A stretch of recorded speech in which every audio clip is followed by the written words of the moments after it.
غلاف قرآن دھو کر اس کا پانی نالی وغیرہ میں بہا سکتے ہیں۔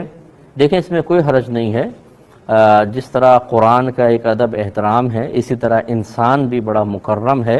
اللہ تبارک و تعالی نے اس کو اشرف المخلوقات بنایا اور اس کو محترم رکھا، اسی لیے انسان کا گوشت کھانا منع ہے اور انسان کو قتل کرنا منع ہے اور بھی دیگر امور کو حرام قرار دیا گیا۔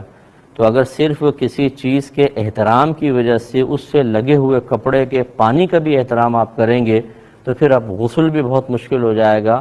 ہمارے جو کپڑے دھوتے ہیں اس کا پانی کہاں جائے گا کہ بھئی انسان، حضرت انسان بہت محترم ہے۔ تو اس قسم کی چیزوں کو جن کو شریعت نے مطلب کوئی باقاعدہ ادب قرار نہیں دیا ہے، ہمارا ذہن یہ کہتا ہے کہ یہ ادب ہیں، اگر ہم اس کو اختیار کریں اور زندگی حرج میں مبتلا ہونے لگے تو پھر ایسے ادب کو اختیار کرنے سے خود شریعت روکتی ہے۔ حرج میں مبتلا ہونا مناسب نہیں۔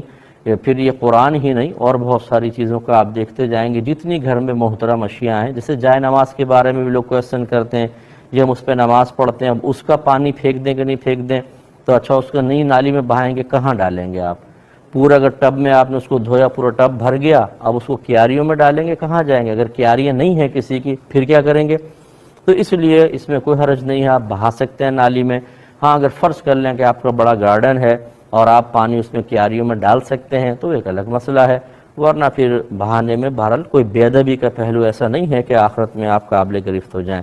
بہن نے فرمایا کہ میں کرسی پہ بیٹھ کے نماز پڑھتی ہوں تو اکثر رکوع بھول جاتی ہوں اور ڈائریکٹ سجدے میں چلی جاتی ہوں، پھر ایک سجدے کی تسبیح پڑھ کے یاد آتا ہے تو میں واپس ہوتی ہوں، پھر رکوع کرتی ہوں، پھر 2 سجدے کرتی ہوں، یہ ٹھیک ہے کہ نہیں؟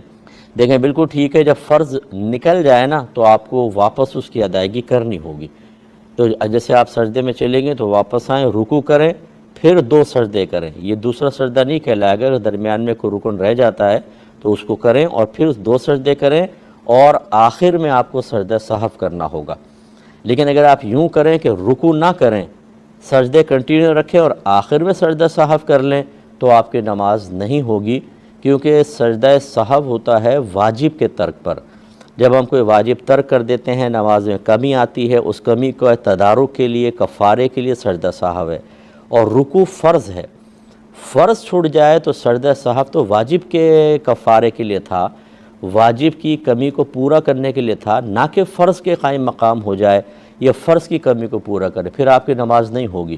تو خلاصہ کلام یہ ہے کہ اگر رکوع رہ جائے خدا نخواستہ، آپ واپس آئیں، رکوع کریں، پھر سجدے کریں اور آخر میں سجدہ سہو بہرحال آپ کو کرنا ہوگا۔ کوئی شخص کسی پہ سجدہ سہو واجب ہو اور اس کو آخر میں یاد نہ رہے، نماز ختم کر لی، تو جب تک وہ کوئی ایسی حرکت نہ کرے جس سے مجلس تبدیل ہونا کہلائے، اس طرح وہ سجدہ سہو کر سکتا ہے۔ مجلس تبدیل ہونا کب کہلائے گا؟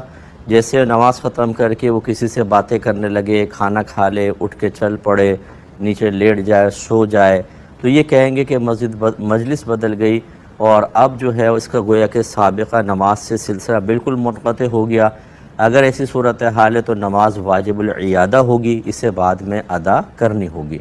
لیکن اگر ایسا نہیں ہوا بلکہ نماز ختم کرنے کے بعد ذکر الہی کر رہے ہیں، یا جیسے آپ نے فرمایا جسم پہ کہیں ہاتھ رکھے کوئی دم وغیرہ کر رہے ہیں، تو یہ فصل بالاجنبی نہیں کہلاتا، یعنی اس شخص کا ابھی سابقہ نماز سے رابطہ یا تعلق منقطع نہیں ہوا، جیسی یاد آئے فوراً سجدہ سہو کر لیں تو انشاءاللہ نماز ہو جائے گی۔